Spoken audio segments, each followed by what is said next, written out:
Wow. Now this is what I wanted. Granted, it's not answered yet if it is, but what is that word? Seems that Young Justice writers have decided to take that road after all. Now this is getting interested. And also, this is officially the assimilation of the outsiders. And let me tell you, it was an action packed episode. Was it a good one? Well, Brion was kind of insufferable here episode. I mean, he is strong, it's just that he doesn't really know how to fight, and it's kind of bothering me a little bit. But this episode also confirms that yes, Barbara, aka the Oracle, really is in a wheelchair. I guess it's going through her comic book, mythology that something made her crippled. I know in the comics the Joker shot her, and you know what happened then. Is it possible the Joker did again? I mean, this version of the Joker was insane. He even said he had multiple personalities, but he has yet to do anything real evil. But who knows? Maybe the Joker returns in this episode. The Angry Enemy fan, here to bring you the final, not the final, but apparently we got a 3 episode special again from DC Universe. And by the way, anyone who has DC Universe, go see it. I cannot. I'm just seeing this for other means. So it's just that it begs the question, really, how. Sorry, I lost my words. I was gonna say something, but now I know about the Joker. About if Oracle is crippled, then is it possible that the Joker shot her as well? Well, who knows? It seems though that Dick and the Oracle are still together and having all that, but Dick is keeping her existence of being an Oracle secret from the rest. Perhaps he blames himself. After all, he didn't really want to have a team. But then again, things really take another turn for it all. This episode begins with the shadows killing a swine, and we even see a rookie. The fact that they did drop a big stone on that person, that begs the question again. After all, Brion is having a symbol in this episode because he wants to find his sister. He believes that his sister is having the same powers as him. After all, they were related. Very likely they do, so who knows really. However, also Forager is taken home, and he immediately befriends both Halo and uh, Brion, who actually feels very excited to meet an alien. Of course, McGann, this is a typical running gag, the fact that the aliens on the team is always pointing out to other aliens that we are not Earthlings. Connor is half Kryptonian and I am Martian. However, everyone who hears that just says that, well, but you look like humans, right? This guy is a real alien. And Brion basically says the same thing. Yes, you may be aliens, but Forger is the alien. And that's the point. Yes, McGann may have white skin when she's in her, white Martian form, or, white Martian humanoid form. But it's worth noting that Forger is an alien. And apparently, McGann downloaded the language into people's brains, so that's why they can speak with Forger, because, Forger do not speak English. He speak, well, New Genesis, or whatever language it is. So, well, either way, Forger befriends Halo and Brion fairly quickly. It's also worth noting that Halo knew everything about where Forger came from, what he is, and anything else, but she doesn't know it again. Once again showing who is this Halo girl. She is clearly more than she knows. And also, she has begun to speak a little bit more. She has an accent, but she has begun to speak more. And then the team overhears, thanks to Black Lightning, about that League of Shadows did something. And Brion, thinking that they are responsible, steals together with Halo and Forager the Supercycle. Oh yeah, and by the way, the red car that has always been in the driveway of Connor and McGann is actually the bioship. I was wondering where that ship happened, and she is, well, so she has taken the form of a red car just to hide herself, and she now can morph into a big truck where the outsiders of Forger and Halo and, well, Brion can sleep. So, so Halo, having a special connection to Sphere, takes them off when they go to the place where the League of Shadows are. And also, Wolf sees all of this but doesn't help to stop that.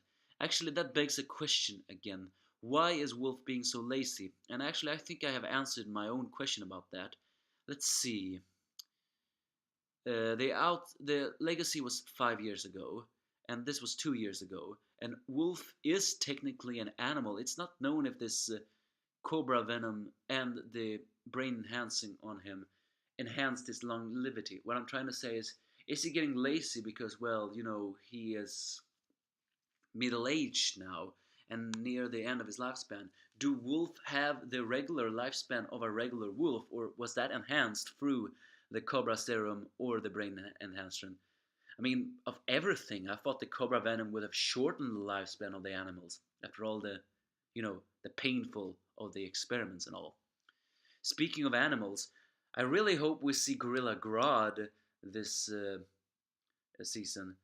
I mean, he was in the comics, so why can't he be in the series? I hope he is in the series, but I have a feeling he won't be. So either way, to continue on, once the other guys of Artemis, Jefferson, and sorry, I just had to do that. And McGann and, well, hears about this. They immediately travel to the place of the League of Shadows, where Brion demands his sister back, but of course they all get their ass handed to them because, well, they can't defeat the Sensei, which is one of the best martial artists of the Shadows. But this thing is resolved when Ghul appears, having been revived through the Lazarus pits, but apparently no longer a member of the Light. And according to Nightwing, Ghul is a lot of things, but a liar he is not. So, Ghul, no longer a member of the Light? Then what is his endgame? In fact, we have yet to see the Light. Who is controlling them? And who is the new member of it all? I mean, we haven't even seen Vandal yet, but we have been promised through trailers that we are going to see him eventually. I'm just curious on who is going to voice him now, because you all know Miguel Fuer voiced Vandal, and he tragically passed away, so he needed a new voice actor. Is it possible that David Kaye is going to voice him just the same way? Because, Michael Fuer voiced Stretch Monster in the Netflix show Stretch Armstrong until, he also passed away. So David Kaye took over and did a near identical voice to that. So is it possible that David Kaye is going to voice, Vandal? I mean, they haven't even announced who's going to voice Vandal, so it's very likely going to be a voice acting double. Either way, that's not important right now. We'll solve it when we solve it. Either way, the team appears and, well, manage to repel the League of Shadows a little bit until Ghul appears and says that they should just leave because, well, he's not a member of the Light anymore, he doesn't have his sister, and many things more.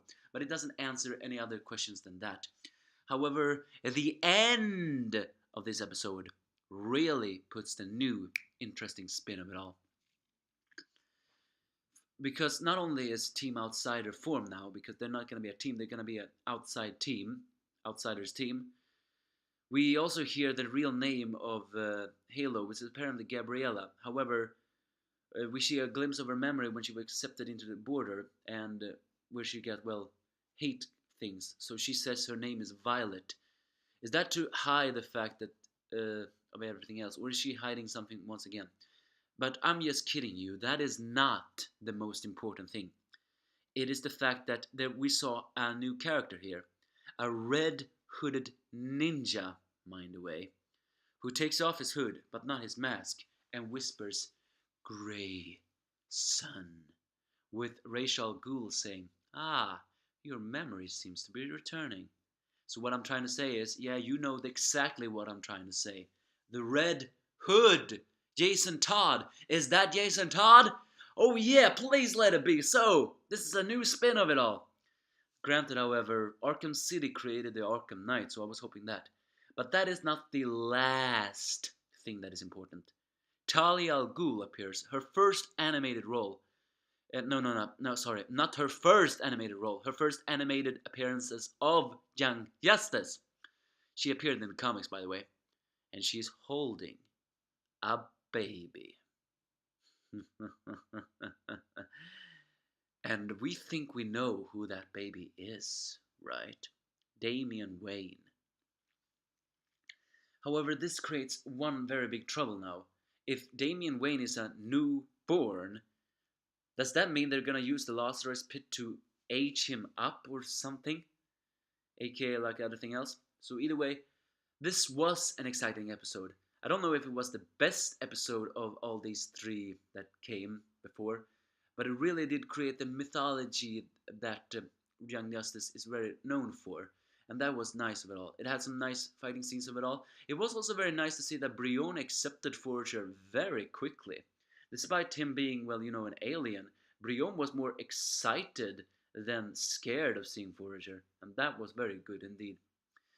So, yeah, I like this episode. Maybe, yeah, maybe a 9 out of 10, maybe. Maybe it was the best episode of them all. You give me the thoughts if you have any.